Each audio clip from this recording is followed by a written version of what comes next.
स्वामी जी, जिस पैसे के पागलपन का आप जिक्र कर रहे हैं, उसी को जानते समझते हुए बाजार को ऑपरेट करने वाले लोगों ने, जिनका बाजार पर कब्जा है, बहुत सारी चीजें बाजार में उतार दी हैं।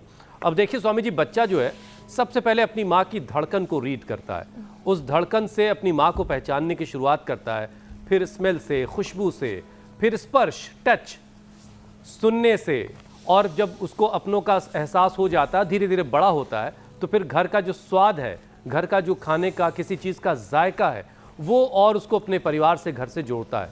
लेकिन ये सारी चीज़ें स्वामी जी, बाजारवाद ने इस पर बड़ी रिसर्च करके अब बाजार में ऐसे परफ्यूम आ गए हैं, बेबी परफ्यूम जिनको नाम दिया गया है, और इसके ज़रिए अगर माँ मौजूद नहीं है तो उसको माँ के होने का एहसास दिया जा रहा है।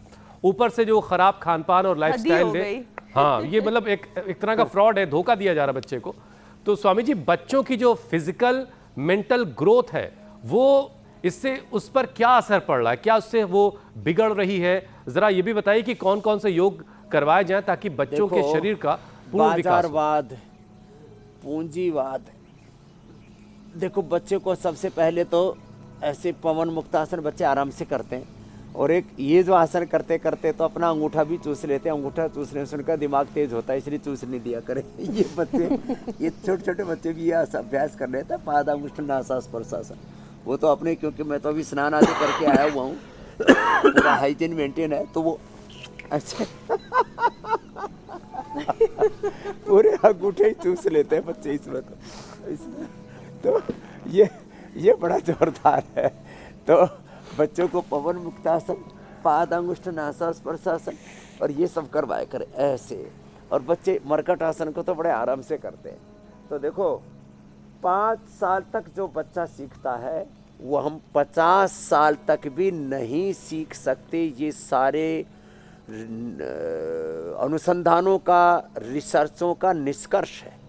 और ये माने ऐतिहासिक दृष्टि से, वैज्ञानिक दृष्टि से, व्यवहारिक दृष्टि से बहुत बड़ा सत्य है कि बच्चे को 5 साल तक सबसे अधिक ज़रूरत पड़ती है संभालने की।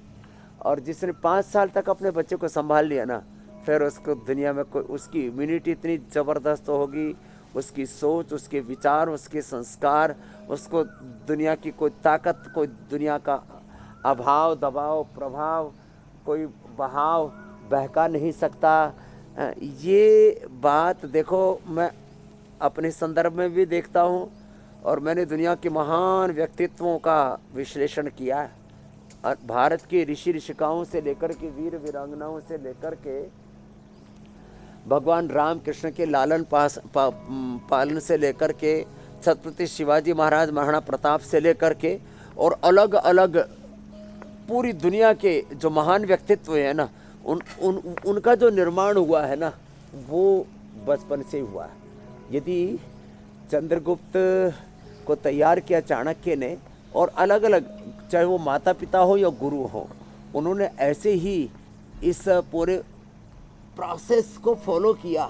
तो मैं तो आज सबसे आह्वान करूँगा, जितने भी माता पिता हैं, बच्चों को, छोटे बच्चे तो मंडूकासन, पद्मासन बहुत अच्छे से कर लेते हैं, बटरफ्लाई से हम शुरू करवाते हैं। जो भी अपने बच्चों को सच में महान बनाना चाहते हैं, और मैं तो एक बात और, एक अगला स्टेटमेंट देता हूँ, पूरी दुनिया में 99% सामाजिक, आर्थिक, राजनीतिक, धार्मिक, आध्यात्मिक, वैश्विक क्षेत्र में जो साइंस में, टेक्नोलॉजी में, इनोवेशन में, इन्वेंशन में, एग्रीकल्चर में, इंडस्ट्री में, किसी भी फील्ड में जो पूरी दुनिया को लीड कर रहे हैं ना, वही बच्चे पूरी दुनिया में सबसे आगे हैं जिनकी परवरिश पर ध्यान दिया गया। बड़े स्वामी जी, मुझे लगता है तो ज्यादातर विकलांग बच्चे पैदा हो रहे हैं।